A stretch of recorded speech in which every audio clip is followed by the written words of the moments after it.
여러분 한 주간 평안하셨습니까? 시편 산책 시간이 왔습니다. 오늘은 시편 54편 말씀을 봅니다. 말씀 봉독해 드립니다. 하나님이여 주의 이름으로 나를 구원하시고 주의 힘으로 나를 판단하소서. 하나님이여 내 기도를 들으시며 내 입의 말에 귀를 기울이소서. 의인이 일어나 나를 치며 강포한 자가 내 생명을 수색하며 하나님을 자기 앞에 두지 아니하였음이니이다. 하나님은 나의 돕는 자시라. 주께서 내 생명을 붙드시는 자와 함께 하시나이다. 주께서 내 원수에게 악으로 갚으시리니 주의 성실하심으로 죄를 멸하소서. 내가 낙헌죄로 주께 제사하리이다. 여호와여 주의 이름에 감사하오리니 주의 이름이 선하심이니이다. 대저 주께서 모든 환난에서 나를 건지시고 내 원수가 보응받는 것을 나로 목독해 하셨나이다. 아멘. 오늘은 본문 말씀을 가지고 하나님은 나를 도우시는 자시다 라고 하는 4절 말씀을 제목으로 삼고 말씀을 드립니다. 다윗은 사울에게 핍박받는 중에 지은 시들이 몇 개 있는데요. 그게 7편, 34편, 52편, 54편, 56, 57, 142 이렇게 시편들이 있습니다. 우리가 보았습니다만 52편에는 그 에돔 사람 도액을 다뤘습니다. 53편에서는 어리석은 자 나발 인생을 다뤘습니다. 54편은 하나님을 두려워하지 않는다라고 하는 그런 그 원수들을 다루고 있습니다. 오늘 사실 이 시편에서 시작해서 적어도 59편까지는 다윗을 대적하는 원수들 앞에서 다윗이 하나님께 도움을 구하는 간구하는 기도들입니다. 오늘 시편의 표제는 아주 길게 제목이 달려 있습니다. 그 당시의 상황을 설명하는데요. 이렇게 되어 있습니다. 다윗의 마시길 영장으로 현악에 맞춘 노래. 그리고 시ben이 사울에게 이르러 말하기를 다윗이 우리 곳에 숨지 아니하였나이까 하던 때에 라고 상황을 얘기합니다.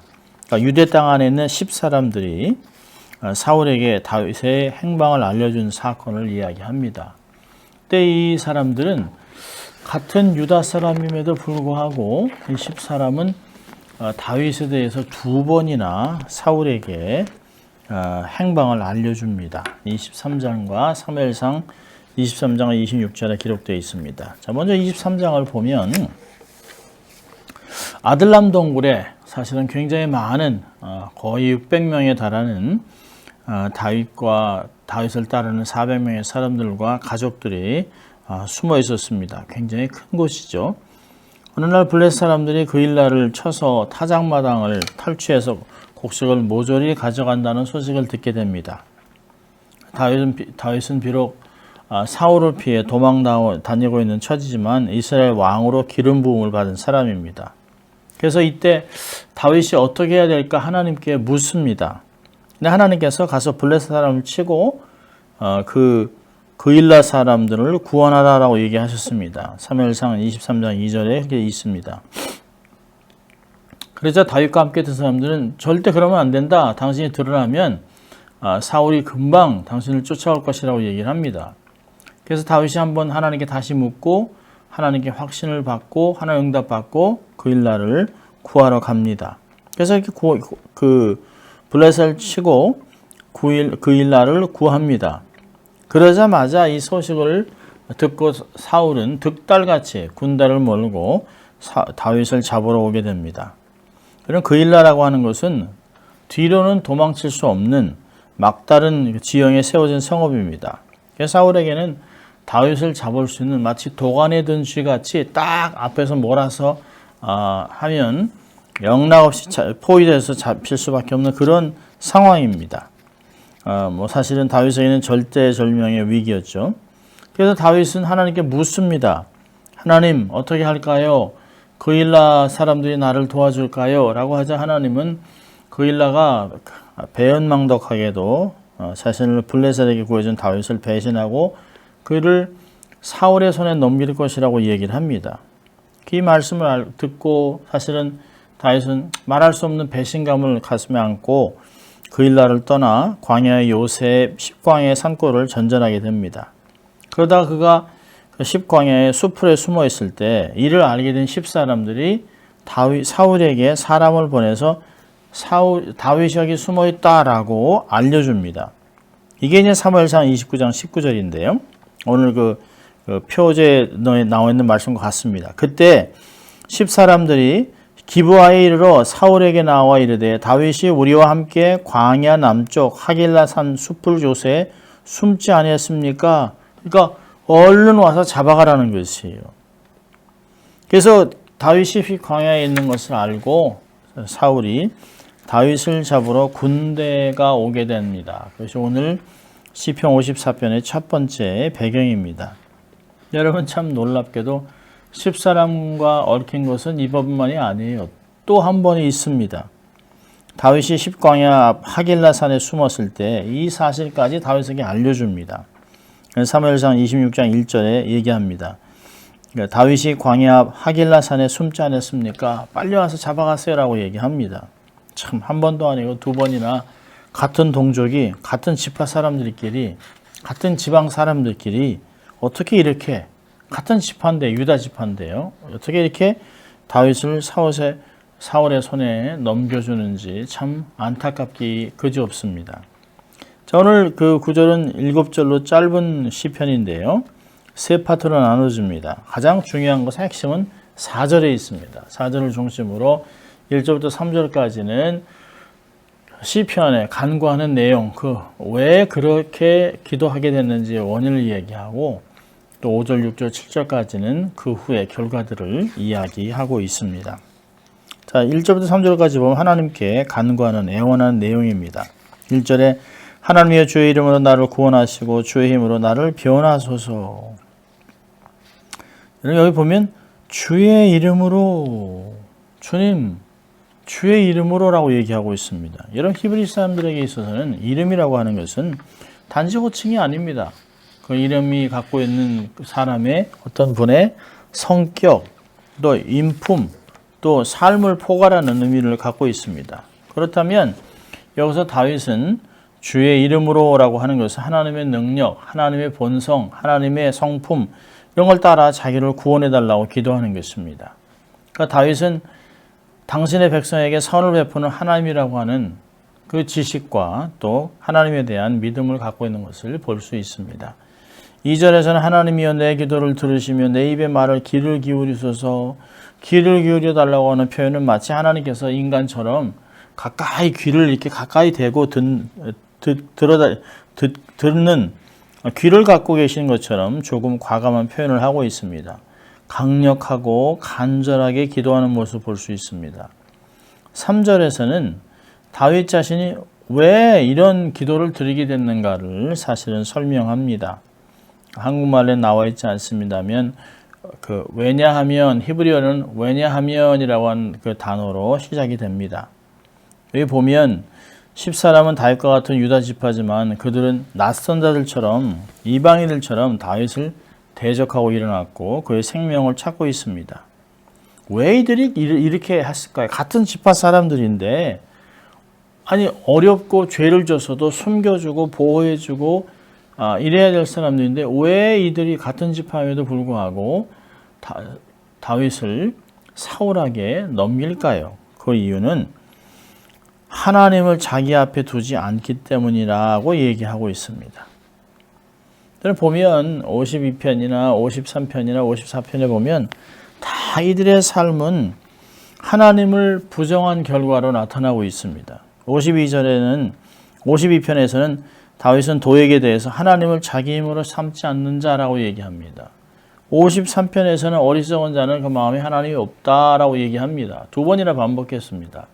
오늘 이 10사람들은 하나님을 자기 앞에 두지 않았다. 하나님과 동행하지 않기 때문에 이런 악한 일을 한다라고 이야기하고 있습니다. 자, 4절에 가면 이제 반전이 일어납니다.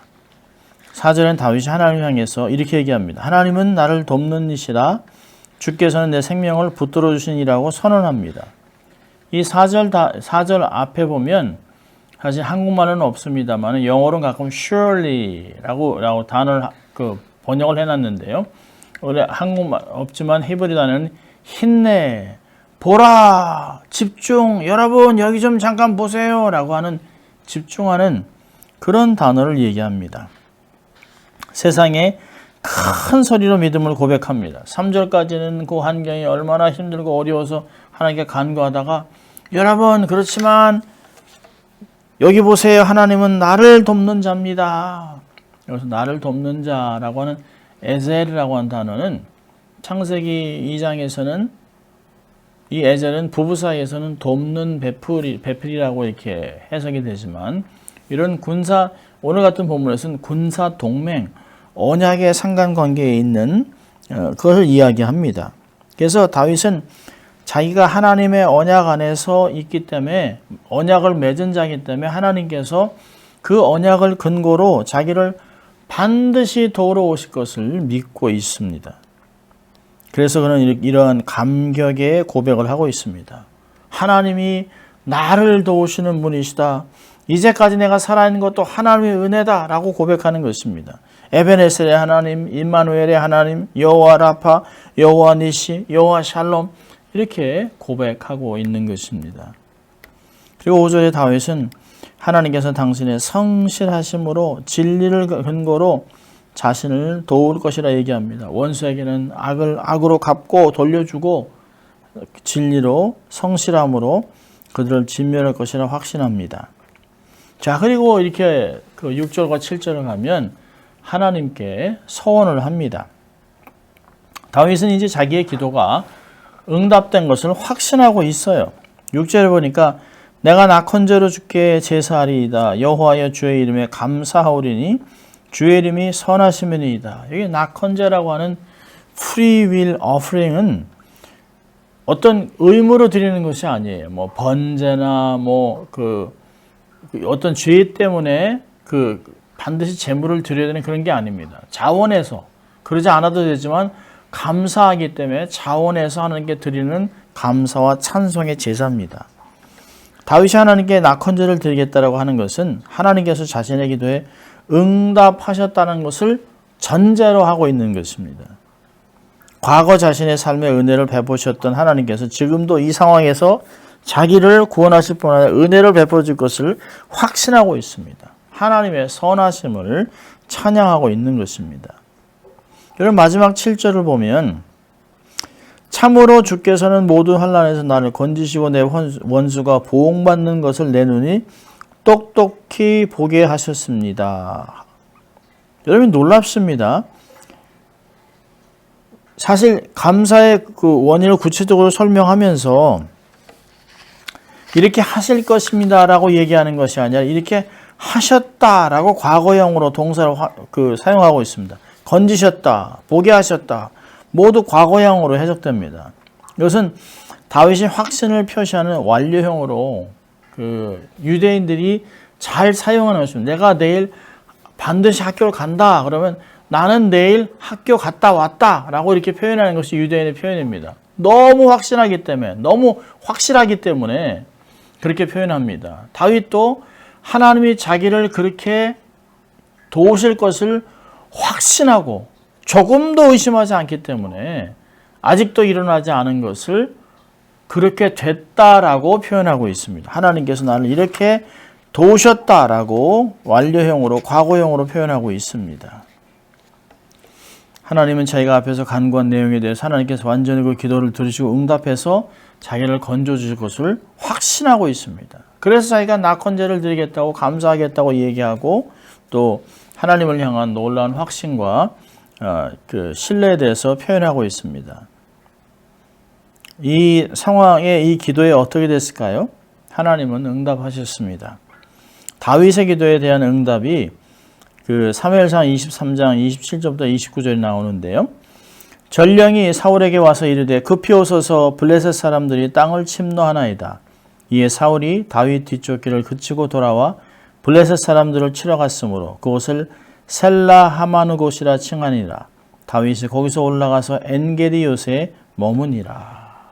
하나님 환경을 다 조성하셨습니다. 막 사실은 다윗을 딱 동아리 든지 같이 몰아놓고 이제 딱 목을 죄고 죽일 수 있는, 한 방이면 죽일 수 있는 그런 상황에서 갑자기 환경을 확 뒤집어 놓으셨습니다. 다윗에게는 물러서 쫓겨났던 블레셋이 갑자기 일어나서 느닷없이 사울의 본진을 공격합니다. 그러니까 깜짝 놀라서 본진으로 돌아오게 돼서 결국에는 사울을 쫓는 것을 멈추게 할 수밖에 없었습니다.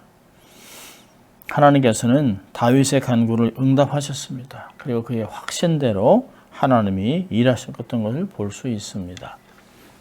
우리의 삶에서도 사실 동일한 일들이 일어나고 있습니다. 자, 우리 이 시편을 통해서 우리가 두 가지를 삶에 적용하면 하는 교훈을 볼 텐데요. 첫째는 우리 인생에는 많은 어려움이 있을 수 있다는 거예요. 아마 사실은 있죠. 우리가 원치 않는 것들을 많이 겪을 수 있습니다. 더군다나 또 우리가 믿음 생활하면 할수록 원치 않는, 생각지도 않은 어려움들이 자꾸 찾아오는 것을 발견할 수 있습니다. 하나님께 헌신하고 더 기도하고 더 경건히 살려고 경건히 훈련하고 노력을 하면 할수록 사단의 공격은 아주 처절하게 찾아옵니다. 공격이 심해집니다. 왜 그럴까요? 우리를 통해 하나님의 역사가 나타나지 않도록, 우리에게 하나님이 허락하신 가능성이 표출되지 않도록, 영향력이 세상에 번지지 않도록, 하나님의 나라가 나를 통해 확장되지 않도록 미리미리 막아놓으려고 미리 선수를 치는 것입니다. 그때마다 우리는 환경 속에서 어려워서 좌절하고 낙심하고 사람에게 우왕좌왕할 것이 아니라, 그럴 때일수록 환경에 빠지지 말고 눈을 들어 하늘을 보고 전능하신 하나님께 구해야 하는 것입니다. 하나님을 먼저 바라봐야 합니다. 악인이 아무리 많아도 두려워하지 마세요. 낙심하지 마세요. 좌절하지 마세요. 하나님이 반드시 이기게 하실 것입니다. 주님이 십자가를 지시기 전에도 이미 말씀하셨어요. 내가 세상에서 환난을 당하나 담대하라. 내가 세상을 이겼노라. 주님은 이미 이겨놓으셨습니다. 십자가를 지기 전에도 이미 이기셨다고 선언하셨어요. 그리고 십자가로 죽음을 이기시고 부활하시고 승리하시고 지금은 부활 승천하셔서 우리를 위해 하나님 옆에서 중보기도 하고 계십니다. 성령님은 내 안에서 탄식하며 기도하고 있습니다. 우리는 정말 하늘에는 예수님, 이 땅에서는 내 안에 성령님, 이 두 하나님이 우리 안에서 기도하고 있는 것을 볼 수 있습니다. 인생의 어려움을 두려워하지 마십시오. 그 문제를 다 해결하고 승리할 수 있는 힘을 주시는 하나님을 바라보시기를 바랍니다. 예수 믿는다고 모든 것이 만사형통하고 문제가 없을 것이라? 아니요. 그런 복음은 없습니다. 그런 기독교는 없습니다. 사단이 그렇게 두지 않습니다. 여러분, 인생에는 어려움이 있습니다. 그래서 이런 어려움을 견딜 수 있도록 하나님이 은혜를 주시고 믿음을 주시고 동료를 주시고 교회를 주시는 것입니다. 성경이라고 하는 무기, 찬송이라고 하는 그런 무기들을 우리에게 허락하신 것입니다. 자, 두 번째는 그래서 하나님의 선하심을 맛보시기 바랍니다. 하나님의 구원하심을 경험하시고, 하나님은 정말 말씀하신 대로 언약 백성들을 지키시는구나. 하나님은 신실하시구나. 하나님은 나를 사랑하시는구나. 하나님 나를 통해 역사하시기 원하시는가. 이런 걸 순간순간마다 경험하며 또 간증하며 삶을 사시기를 바랍니다. 7절 같이 눈으로 목도하는 것이에요. 하나님이 지금도 우리 안에서 역사하신다. 마치 디베레 바다에서 제자들을 부르는 것 같이 너희들에게 물고기가 있느냐 오른쪽으로 그물을 던져보라 하니까 큰 물고기 153마리를 잡아서 막 그늘이 찢어지려고 합니다. 이런 놀라운 기적 속에서 요한이 한 말이 뭐죠? 주님이시다. 우리의 삶에 이런 기적을 주시는 분은 주님이시다라고 고백합니다. 우리도 늘 삶 속에 내 삶에 주님이 계신다. 주님이 왕이시다.